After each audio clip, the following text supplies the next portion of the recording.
reading is one of my superpowers. Any second count. Good.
Just let me know when you're ready, and I'll start the recording.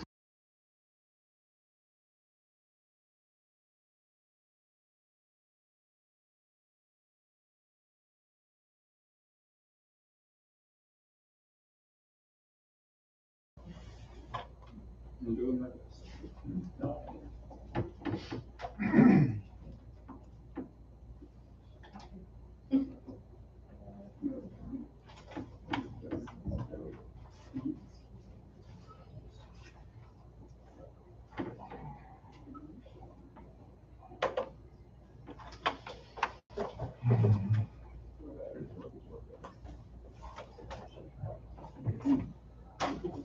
Okay.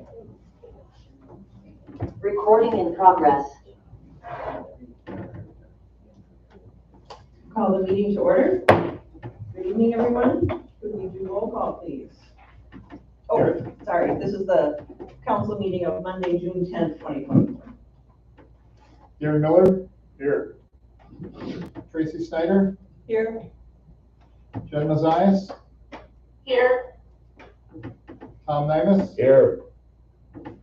Dave Anderson? Here. John Hopkins? Here. Jared Trimbo? Here. All present. Thank you. Next is the Pledge of Allegiance. Allegiance to the flag of the United States of America and to the republic for which it stands, one nation, under God, indivisible, with liberty and justice for all.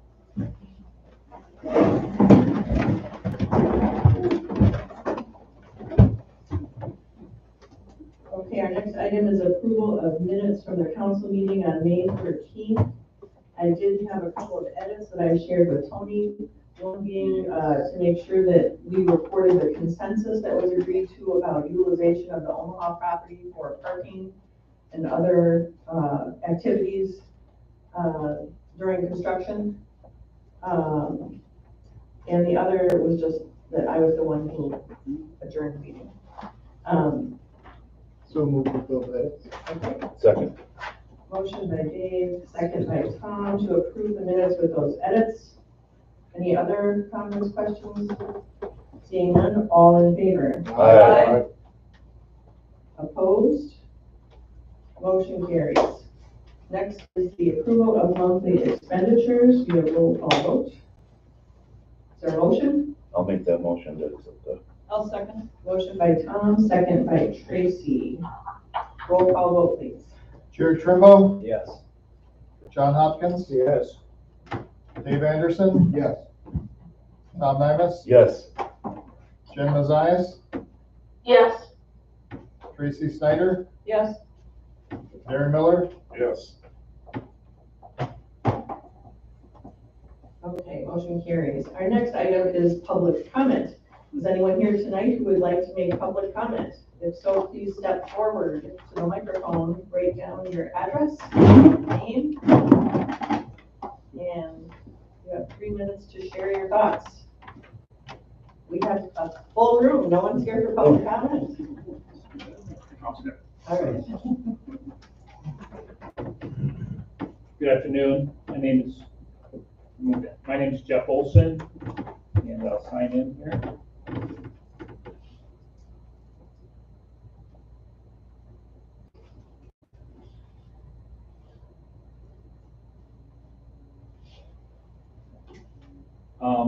I'm here tonight representing myself as a resident of Washburn and a pickleball player. Also, I'm the president of the Washburn Tennis and Pickleball Association. We would like to thank the council for their giving us the go-ahead. And we've been working hard to do some resurfacing on the lower courts and planning of that.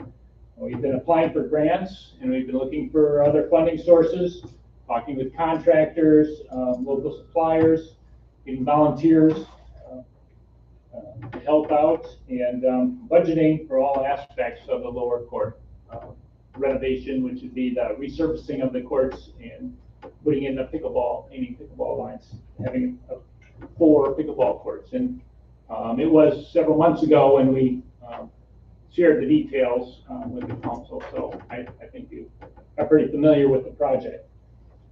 We did meet with the park committee last month and requested funding to complete the city park projects, and they came forth with some proposals, which you'll hear about tonight. The parks discretionary fund was the topics that came up, and I think we're going to be talking about that. You're going to be talking about that tonight. The Washburn Tennis and Pickleball Association does appreciate the city contributing to the budgeting of this project, and as Washburn Courts resurfacing funding is wrapping up, and we're near the end of getting what we need to have this project done. The plans are to renovate the courts this summer, late summer and fall. Some of our materials have to be applied before the 1st of October to take advantage of some of the in-kind contribution from contractors and suppliers. So this in-kind work from local vendors is really appreciated and helped us along in this project, and we're very happy for that. But we would like to see that the courts are complete, and we appreciate the city contributing any way to helping us get there. Thank you. Very good, thank you. I'm going to do this. Who is here in support of the pickleball court project but doesn't want to get up and say anything? Raise your hand. Okay, I had a feeling. Thank you. I just wanted to make sure the council knew that there was a lot of support for that. Go ahead. I don't want to say anything either, but I will. I need to.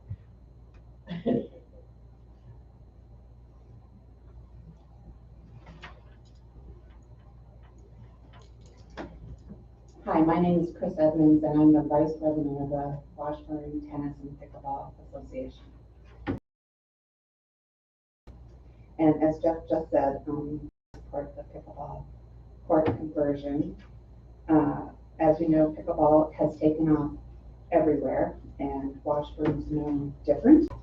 We use an app called Spawn to communicate and organize local play, and we now have over 100 people registered in that app. The courts are regularly full, and often there's waiting times. People of all ages, all walks of life, all fitness levels are playing, but we need more room to play pickleball in Washburn.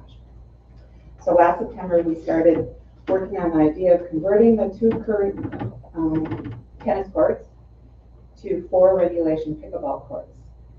We do have a budget here and some photos of the courts, but as most of you know, that they're really in rough shape. They have divots and cracks and pools, and they need resurfacing, period. So this is a great time for us to move those into pickleball courts. Our plan would be to resurface the court with 4 inches of new concrete, cover with specialty pickleball sealants and paint, install permanent fencing and pickleball nets. Right now we're playing with tennis nets, which are having 4 regulation pickleball courts would repair the current lower court problem and greatly improve our community's recreation space, effectively doubling the number of pickleball courts we have.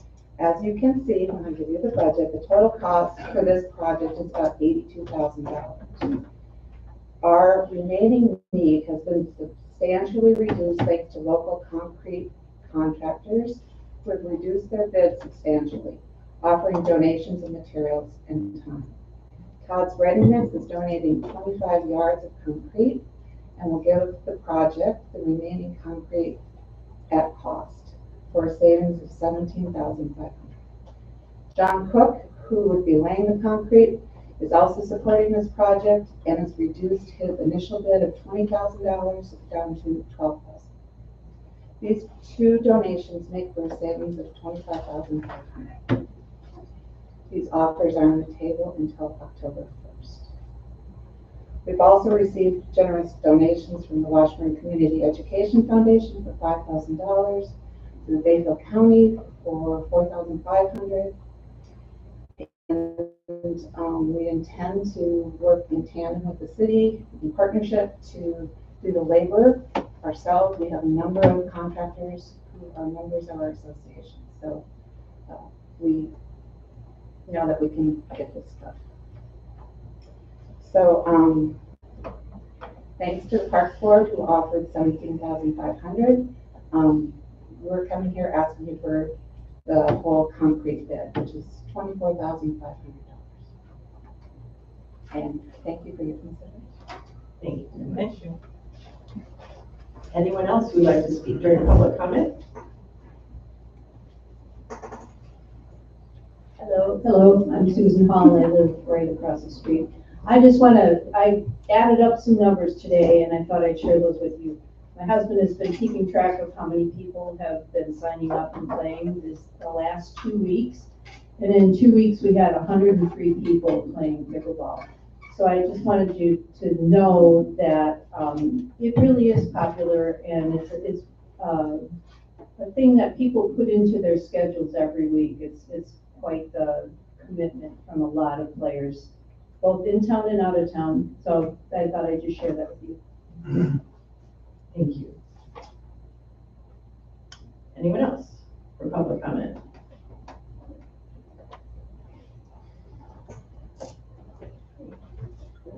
Hi, my name is Kate Bailey, and I just want to do a little more personal note.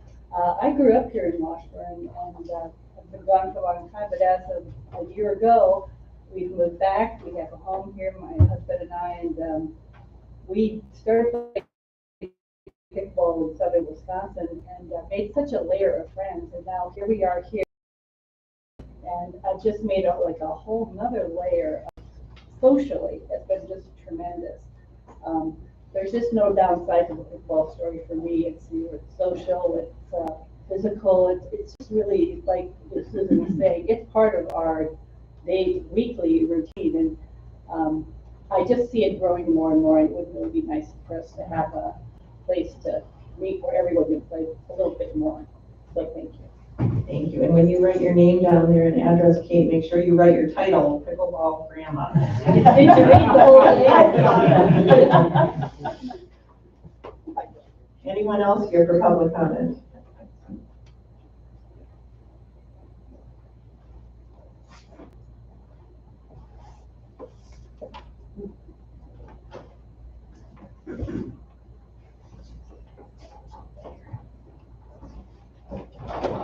I'm Mark Hart. I'm also here to talk to you about pickleball. I live up on 717 2nd Avenue East.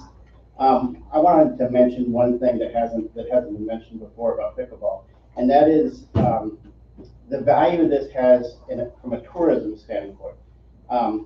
You may know retirees have time, and many of them have money to travel. And I know as a recent retiree, one of the things that I look for when I am traveling, and I know a number of other people do as well, is the availability of pickleball facilities where I'm going. There's applications where you can go. It has descriptions of the courts and how they operate. I think having a good pickleball facility that's dedicated to pickleball can be very attractive in terms of attracting tourism. Thank you.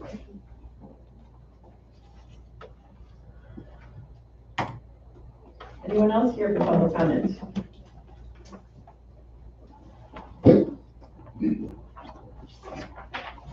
Ian Meeker, 116 East 4th Street. And another angle for pickleball is about 25 years ago, there was a book written called Bowling Alone. And it was a study on communities, and they said, looked at a decline in people bowling and bowling leagues and the importance of not the fact that people were bowling, but people at the bowling alley built community. And that's what pickleball does. It's the community of pickleballers, you just show up and play. It's very unique that way. It's fun. It's very supportive. Can't see a downside to the city supporting some pickleball courts. Thank you. Anyone else here for public comment?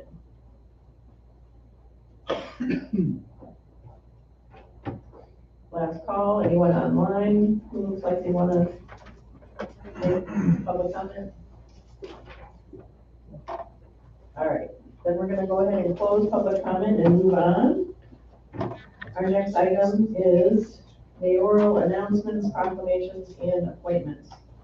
I don't really have too many announcements, although I do just want to remind council of protocol during meetings, just to make sure when we do have a speaker or an item where we have someone that we're engaging with, to make sure that you look to be called upon and recognized before you speak or ask your question to that person. I've just noticed that we've been kind of straying from that a little bit, just to keep things orderly and we don't get out of control. We do have a recognition of service tonight, and for that, we're recognizing Jeff Belisle, who has stepped up to take the baton and lead the ambulance service for a really critical period of time when Dan Clark had stepped down as director, and he had been there for many, many years, and that was a really tough transition time. A lot of changes were happening. We were going to referendum, and I really truly appreciate your leadership, Jeff, during that transition time and leading through that period of change, and now you can truly be retired, and for that I have a plaque for you if you would come forward.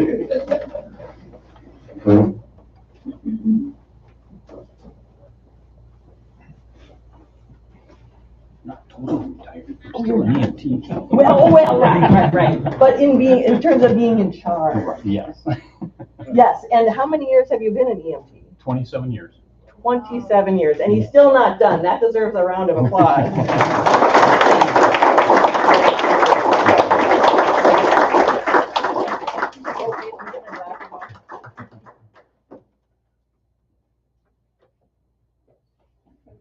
Thank you. Do you have anything you want to say? No. Okay. I've said enough over the years. I'll trade you.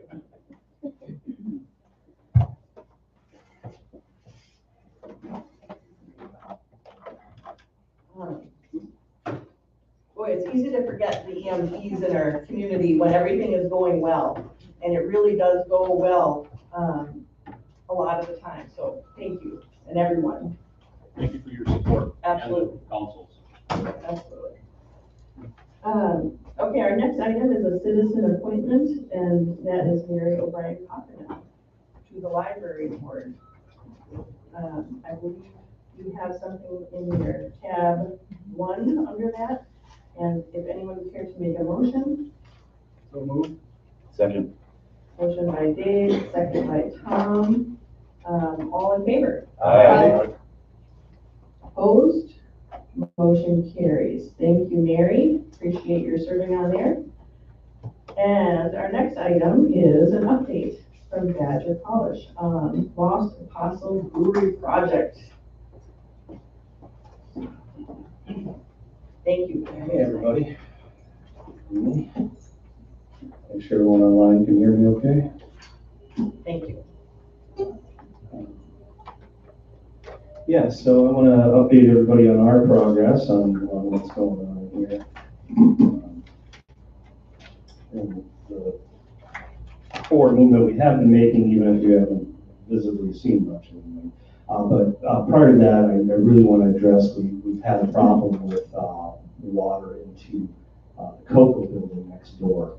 And I want to make sure we get that addressed.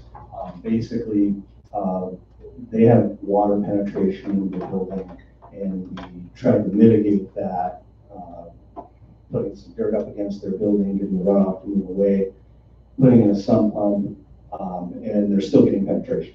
So we have to take further steps to do that. And we've got folks showing up on site tomorrow with a plan. So we've got our GC and our excavator, and I've also been in contact with Nick Wills as well.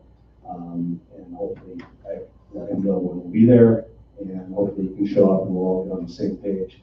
The bottom line for us is we just want to take care of this, help them clean up any mess in the energy, and just stop the water penetration. So that's where we're at on that.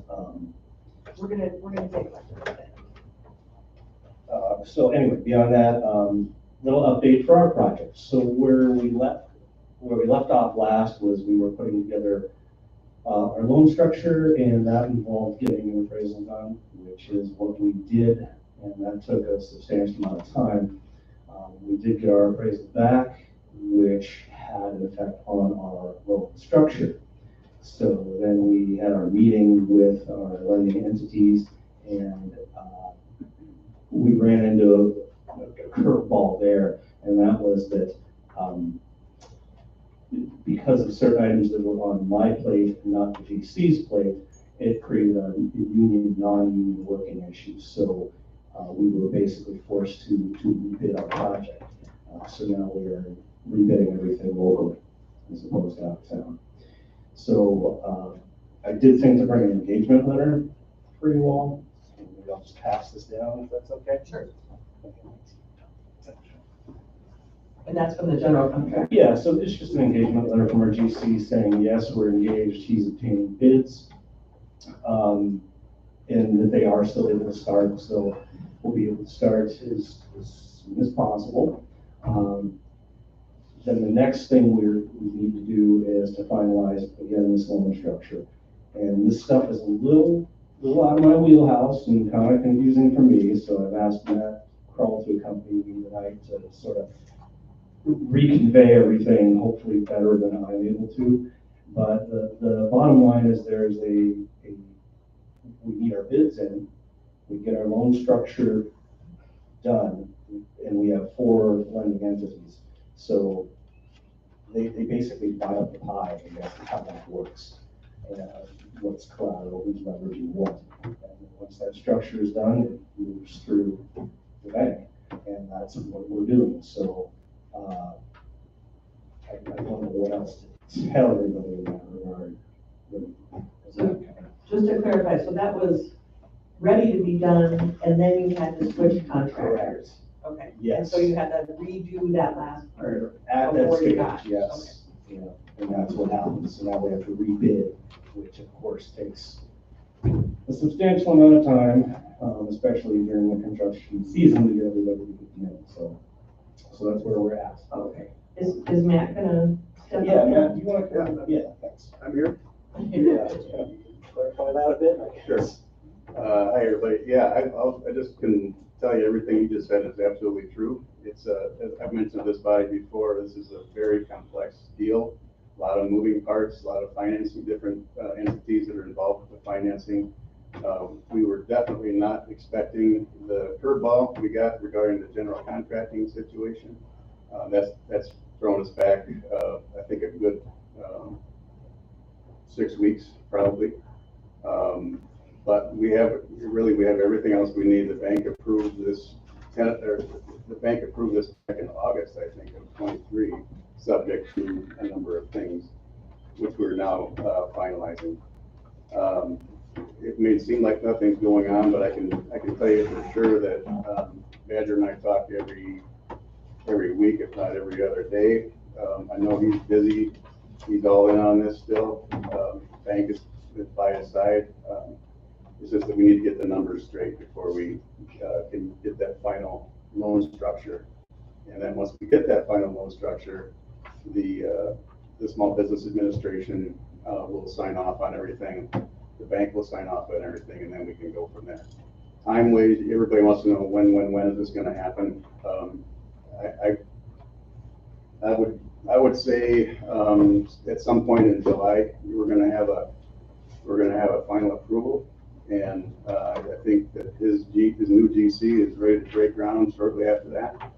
And so that's all I know. Questions for me before I get back to Badger? I know one thing that had been requested is some sort of a financial statement or something like that, which my understanding is that you can't do that until the loan structure comes together and you know what that is before you can put in writing. Correct. What we have is a preliminary approval, subject to some things. What you're looking for is a loan commitment, which we cannot give until we get the loan structure finalized. Okay. Any other questions for Matt? Yeah, I have one for him. Yep. How come this is going on 4 years now?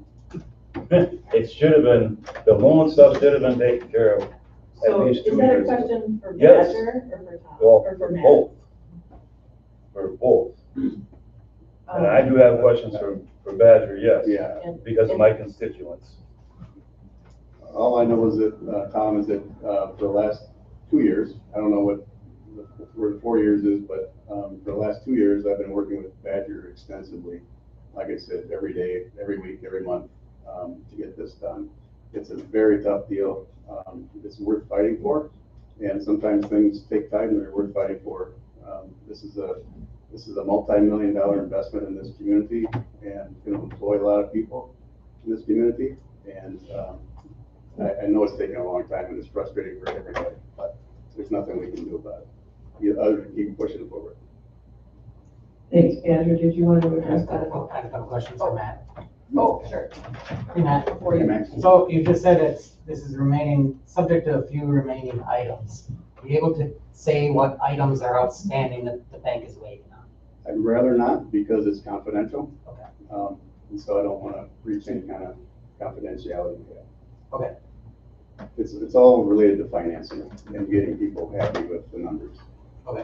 Which they preliminarily are.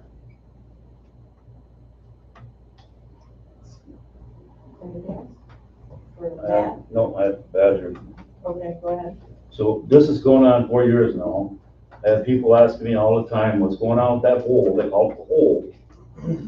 ground, they're tired of looking at it. I have some constituents who usually don't say a word, come up to me and say, why didn't you guys sell it to the other person? Because it would have been open and paying taxes.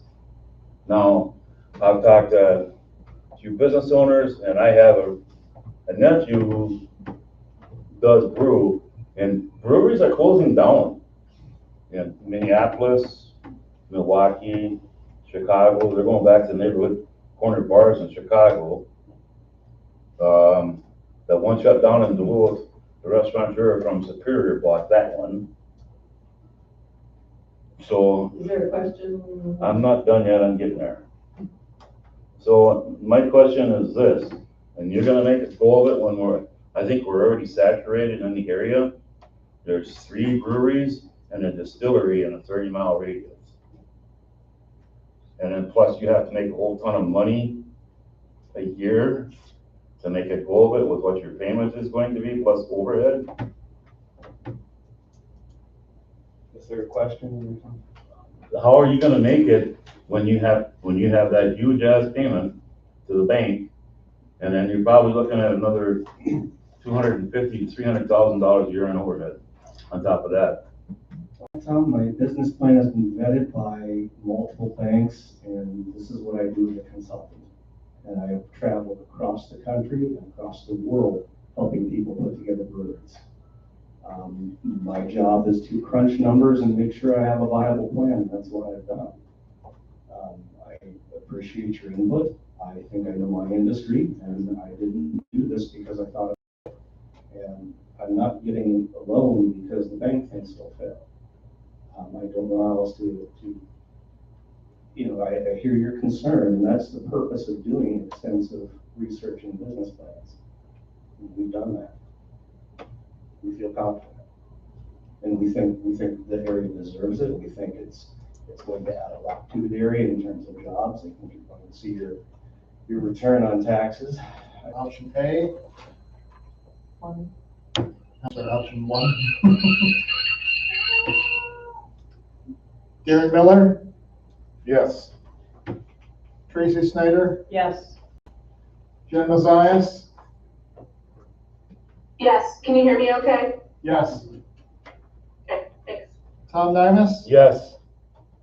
Dave Anderson, John Hopkins, Abstain. Jared Trimble, Yes. motion passes. Okay, motion carries, thank you. Moving on. 2, presentation, discussion, and action on report and recommendations from the Bayfield Street Ad Hoc Committee. Welcome, Karen, and various members of the committee that are here. Good evening. My name is Karen Novacek, and I serve as the chair of the Ad Hoc Committee. Mayor Motis and members of the council are here this evening to do 3 things. 1, I want to review briefly the work of the committee over the last number of months. There is a brief slideshow that will highlight some of our recommendations. And finally, a set of recommendations for your potential action. You created in September of 2023 the Ad Hoc Committee focusing on beautification of Bayfield Street. The first couple of months, 3 months in fact, were spent getting ready to do a community-wide survey, which occurred in January of 24. That was an online survey, and we had 488 respondents to that survey. The next 3 months were spent compiling the results of the survey and getting ready for 2 community meetings that occurred in March. There were 75 participants in those community meetings. The focus was to review the survey results and to gather additional input regarding the type of look for Bayfield Street. Students who work very closely with the development program at North. Students were Sophia Malgrim, Elizabeth Hughes, and Lucas Truex. They were all seniors, and so they weren't able to be with us tonight, but they were delightful students. And really, all the visuals that you see behind me are the result of the students' work under the direction of Dr. Foster. Since the community meetings, the ad hoc committee has been reviewing the input from the survey, from the community meetings, and begin to develop our recommendations, estimated costs, and priority tasks. The ad hoc committee has met 16 times since it was created. And we still have more to do, but Tony, we can start with the slide presentation. The ad hoc committee was purposely designed for 3 representatives who, one from the city council, Casey Schneider, Melissa Martinez from the Chamber of Commerce, and Jen Danielson from the Beautification Foundation.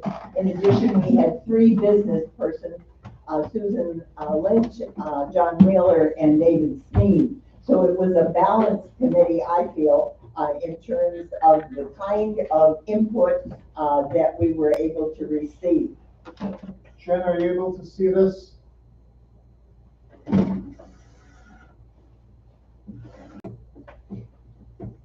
Jen? Are you able to see the screen? No, I cannot. I was just gonna type the chat. Sorry, I'm a little slow because I'm trying to, it's hard for me to hear people, and so I Can you hear me? need my computer and phone. But I can hear you, Karen, just fine on my phone. Thank you.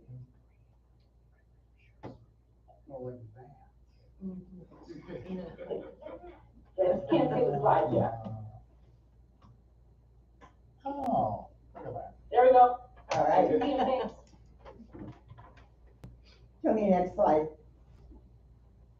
Next slide. How do I do that, Scott? There we go.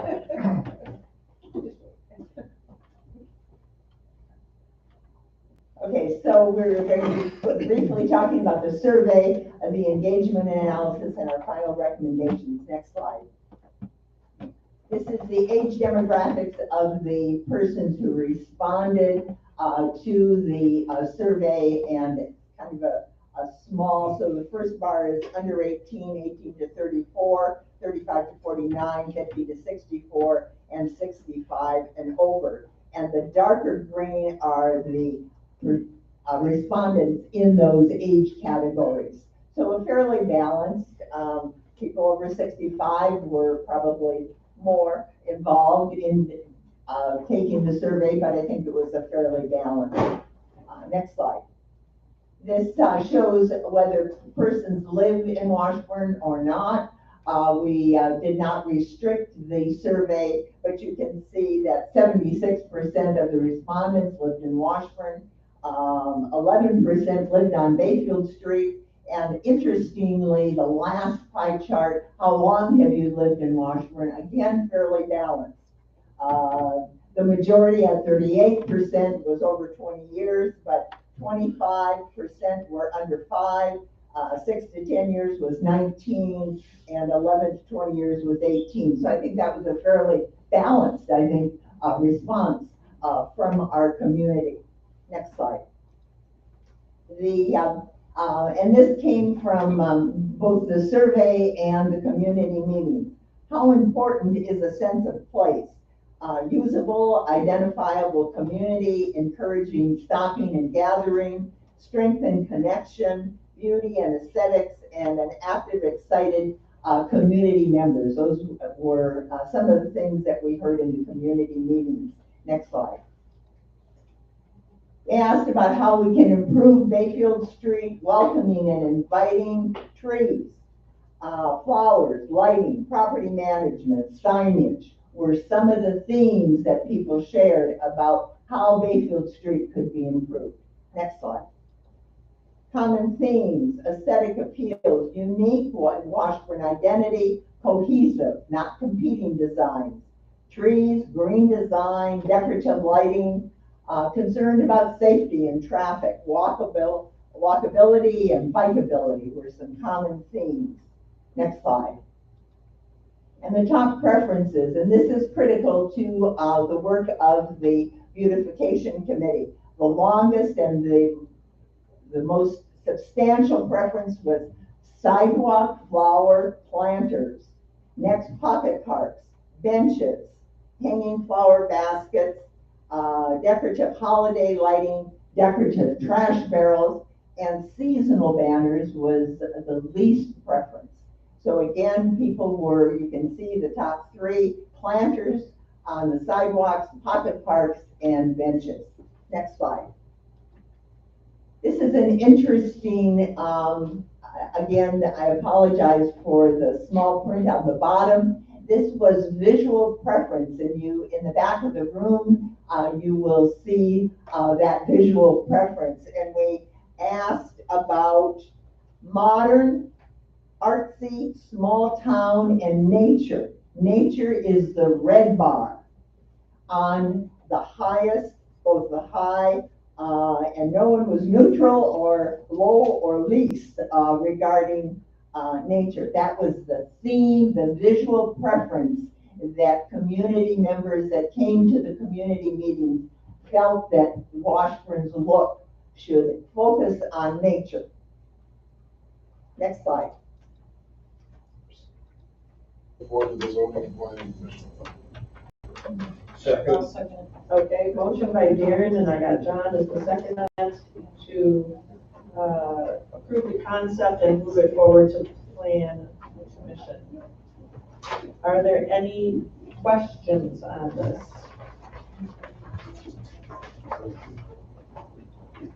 Seeing none, all in favor? Aye. Opposed? Motion carries. Next item, discussion on conceptual moratorium of signage ordinance during the State Highway 13 construction. I have 6 of your packet. Just sorry about that. Yep. I was just making sure here. On the last item, the condition says alley above 5 feet west of 910 west. It's not the whole. Is it portion of alley? It needs to be, yeah, just clarify that that's just a portion of it indicated in the map, correct? Correct. Okay. Yes, I put it's adjacent to lots 9 through 14. Yep. You were too fast. Yep. Okay. My notes. Okay. So the moratorium that I have suggested is to help the businesses that are being affected by road construction. It would require some language being added to the ordinance. Is that correct? So where you would be amending the ordinance to include a moratorium during construction? Yes, if you want to do a moratorium, it's essentially a zoning code amendment that has a sunset provision. So it says we're amending the zoning ordinance for this time period so that whatever, these standards do not apply. Has then language that says anything that's constructed or erected during that time, as of the expiration of the moratorium, needs to be back in compliance with the previous standards. That's the correct process to go about this. It can be as detailed or as blanket as you want it. You could just say free for all for signs for the next year. Or it could say these types of signs with these specific conditions don't need additional review. With moratoriums, they can be addressed kind of in 2 ways. One being no permitting needed. We just say, okay, here's the language, here's what you can do. When this moratorium's over, you need to get back in compliance. Or the other option is essentially grant everyone a temporary permit so that the city can have some record of who's putting up these signs during the period of time. Obviously, any permits that are reviewed and issued take more administrative time, but then that at least gets some record keeping of, hey, you need to check back in with this person if they put up a sign during the moratorium period. Could we do phase 1 and phase 2 in one amendment? Yes. Okay.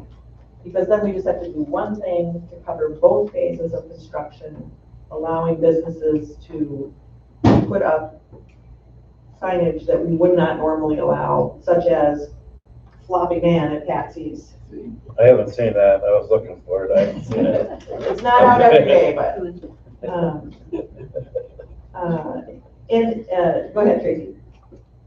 I'm just curious, we have sign ordinances that seem to be working. There's a lot going on with construction. I'm considering, this opening up a can of worms. Is this really necessary, this moratorium? And I don't where's know, this? what do we think? That's what we're talking about. And that's the question I bring, is it really necessary? Is it necessary to produce more work for the city, the people who work for the city? And It's more work. Well, and also, is there a problem with the current signs for the businesses? Is there something that's really wrong here that we have to have a moratorium, that we have to change something that's working, that's okay? It's, I don't know, I mean, reading War and Peace as you drive down Omaha, I mean, the signs that are there are not working. They're the most ridiculous thing I've ever seen in my life, and yes, it's needed. And I think we should have a moratorium with maybe having to get a permit for a new sign or something, maybe. Now, that would cause more work for staff. Yeah. It's obvious what signs are not. Right. The floppy The man normal thing, I think signs. we all know. Are we talking about if someone constructs a new sign on their building? I think we could say temporary signage. Right, okay. We can say whatever we want. So what are your thoughts? This is what we're here to talk about. This is the discussion. Who thinks that what we have is fine? Who thinks we need to allow businesses to have some additional temporary signage during construction? That's the two basic questions. John? Temporary signage is not a bad idea. I think it's a good one that we ought to really look at. We do need to kind of hold some kind of, I guess, rules and regulations and standards for signs. I agree with that too. So we have floppy hands right across the alley from us on one of the places with a floor under it. And we have a sign that is just in works. I think we ought to consider that. And just to point out, we do have quite a few feather signs and things like that that are not allowed, that we have not addressed. And so if we were to do something like this after it sunsets, after phase one, it would be an opportunity to just put it out there for everyone who has a temporary sign, it is time to take it down. And then phase two comes along, businesses that are directly affected by construction can have the opportunity again to put up some temporary signage that does not normally fit with our sign ordinance. Obviously, there is a need to look at our sign ordinance further, but that's not something we have time to do right now. But we're going to try to help these businesses during construction. This needs to happen now.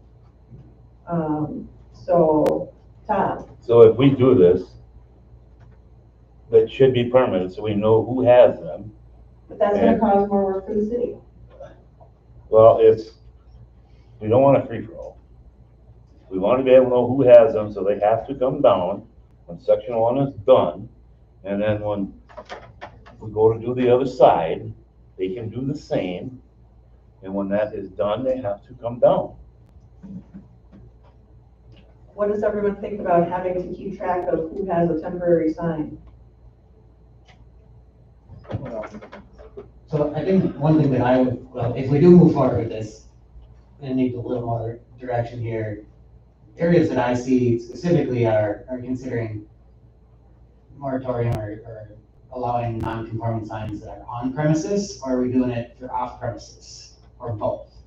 Something to consider, because all of the wayfinding signs that are up, it's not like a business can go put their sign in the road right away. If they do an off-premises sign, you need to have the permission of the landowner that you're putting that sign on anyway. The city currently does not, and I don't think should, authorize free-for-all placement on signs on city property. So that's one thing. Opposed? Motion carries. Thank you for the report. Discussion and action on special event request for Brownstone Block Party to have relaxation of open container on July 26th and 28th along the portion of Bayfield Street and on July 28th along the portion of Omaha Street. Exclusive use of Legion Park on July 27th and the Omaha property on July 28th and closure of South 4th Avenue West from Bayfield Street to the alley at 3 p.m. until Patsy's closed on July 26th, 27th, and until 5 p.m. on July 28th. Washburn Chamber petitioner. Sorry, is that 3 p.m. until 5 p.m. only on July 28th? Or is it the whole time they're open until 5 p.m. on the 28th? It's the whole time they're open. Okay. Okay, so I'll make a motion. Well, I have a motion. Okay. This is tab 13, and we did have a letter from the police chief with an opinion on that. So taking that into consideration. I have a motion. I don't know how we're gonna be able, how they're gonna be able to enforce that, but we should relax it, open container from First Avenue West to First Avenue East, so that encompasses Legion Park. We also do it for the Omaha property, and the final one with Patsy's, with this stipulation, that the staff cleans up the adjacent Hopkins property when they are done. Hold on, that's a motion. Is there a second? I'd second that, but I'd like to add something to it before we move on. Okay, yep. We last year had porta potties in our driveway. We're going to do that again this year, and it just makes things easier for everybody.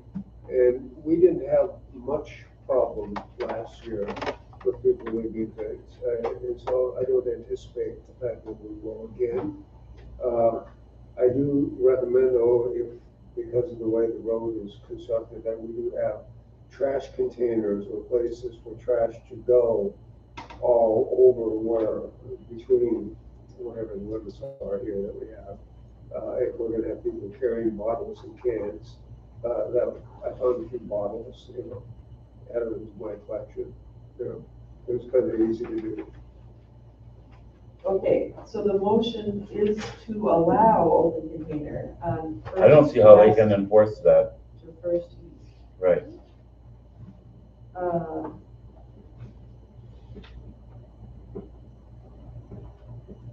You're saying they can or cannot enforce that? I don't know how they're gonna be able to enforce keeping the conditions. There's gonna be way too many people that are gonna be running around with open containers. It would just be easier to relax that. Oh, I see what you're saying. Any questions, comments, or discussion on the motion? Oh, there's not a second. Yeah, there is. Second. Tracy? I have a comment. There's a lot going on. This detour creates a lot of havoc, and I'm thinking about safety.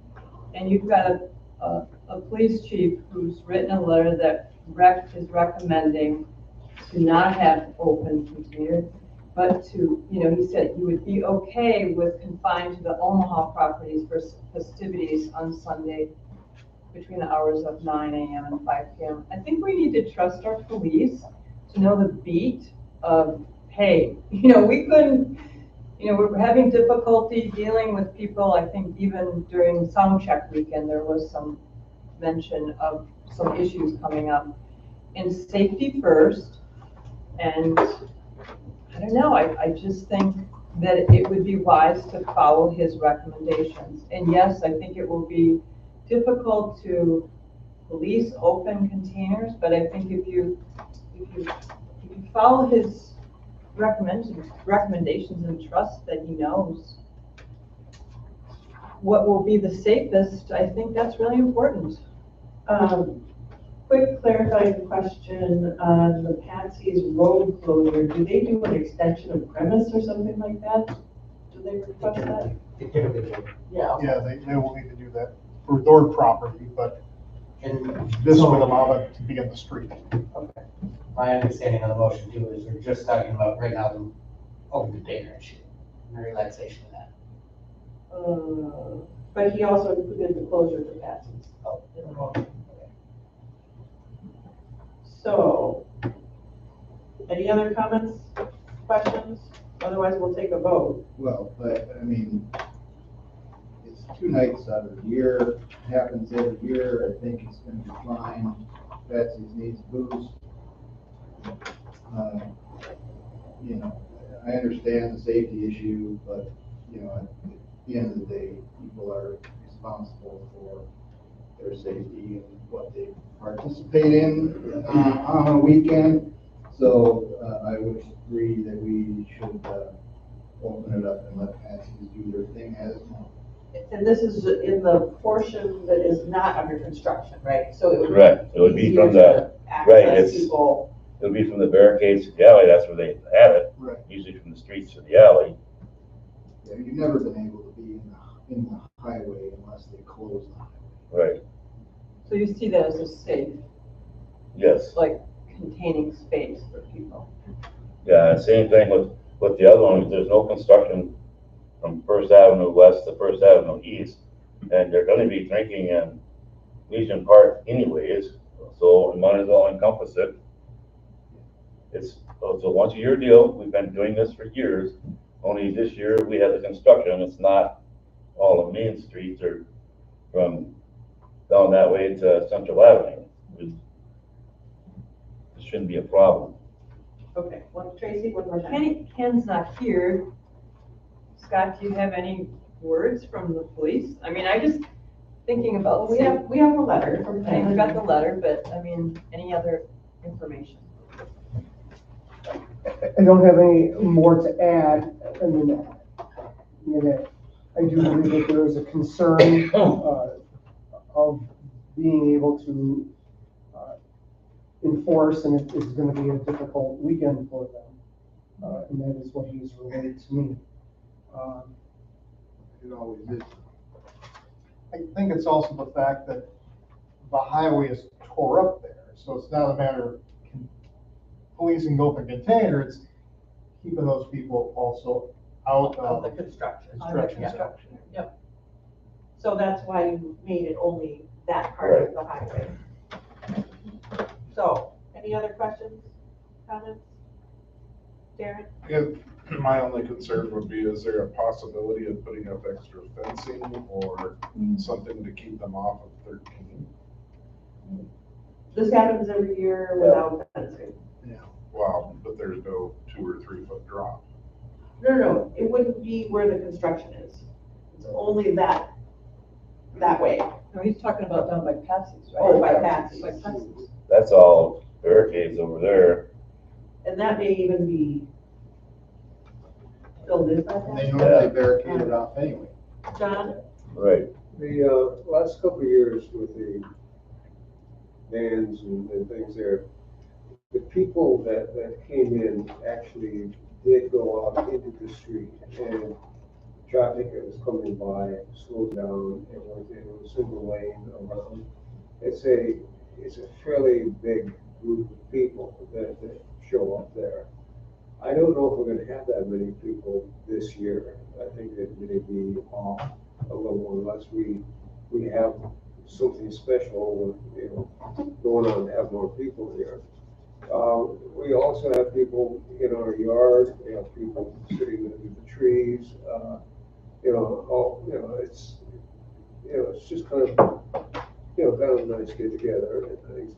There really hasn't been any problem people find a place to be, and I'm wondering maybe just with the barricades there, whether we're going to be a little squeezed. It might be something we find out whether we can remove the barricades and some of the heaps of trash around there. And I think that would be a good thing to do, because we have a lot of piles of things, with piles of dirt, piles of old concrete, things like that, in case anybody decides to get out into the street. but I don't think it's that bad. I walked across it many times. I watched kids go back and forth, people walk their dog up and down. It would be a problem if it's raining and it's gonna be in red mud then, but, beyond that, it's not really that much of a problem. No, and we would keep the barricades up so people can't get into the construction area, but. And this is not homecoming year. Yeah, and so I think it's quite manageable. Okay, we have a motion and a second. All in favor? Aye. Opposed? Motion carries. So First Avenue West to First Avenue East, Omaha property, Patsy's. And this First Avenue West to East incorporates Legion Park. Right, it encompasses Legion Park. No motion on that one, now for the noise. So that is not what came to us in this. Okay, we already approved those last meeting. I forget if we approved The last some. meeting, yeah. Okay. I thought we postponed it the last meeting. It was all postponed. So it's all postponed, but this is all that's on there for discussion and action.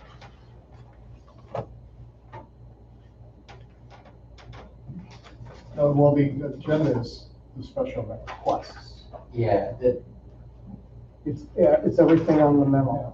Oh, okay. So we handled just what was on the agenda, so now we do have to look at these other things. so paragraph 3, paragraph 4, and also the relaxation of the noise ordinance. We had the exclusive use of Legion Park, that was on here. And then the Omaha property, we had that under 28. And that we had, so the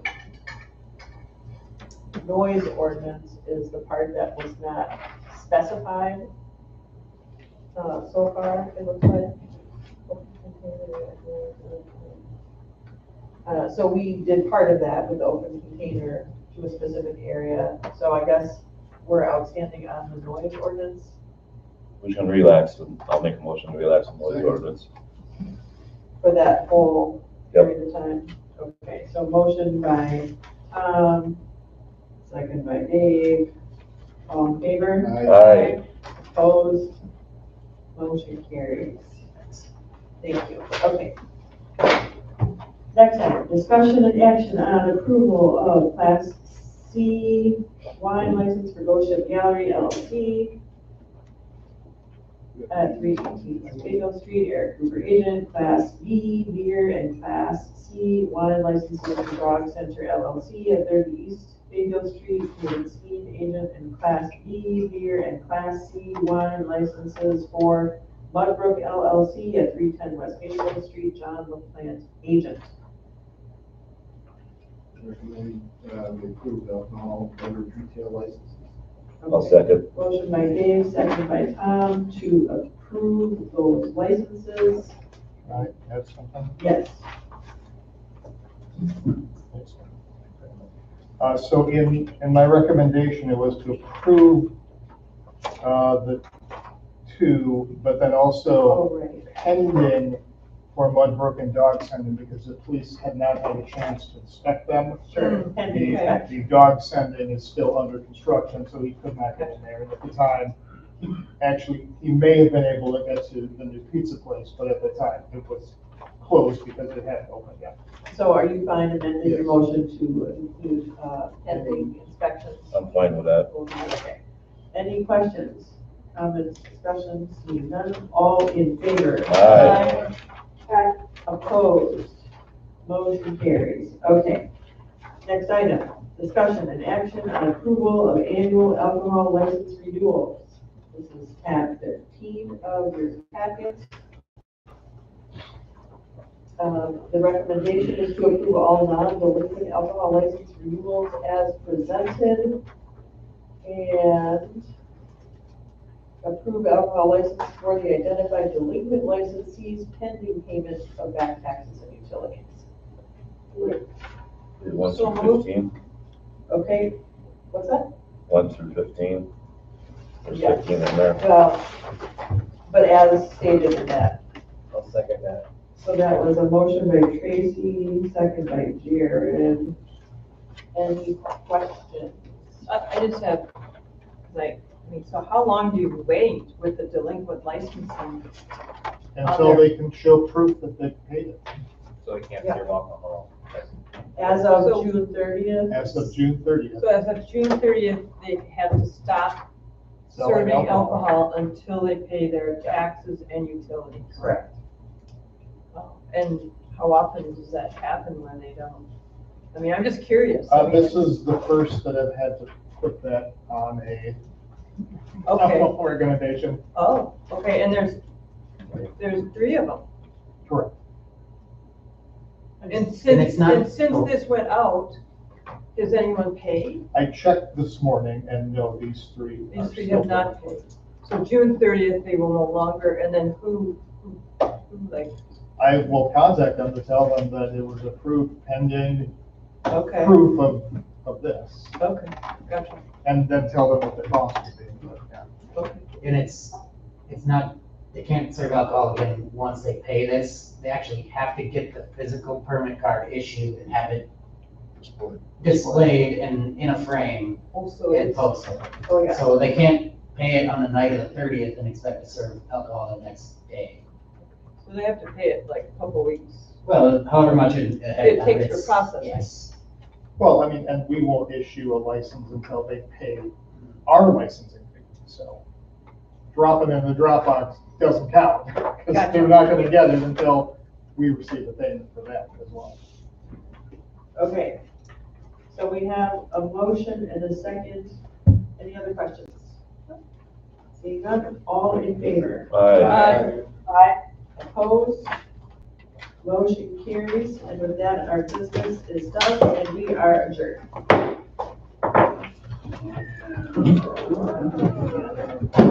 Scott signed that. And I'll get that done. Let's circle.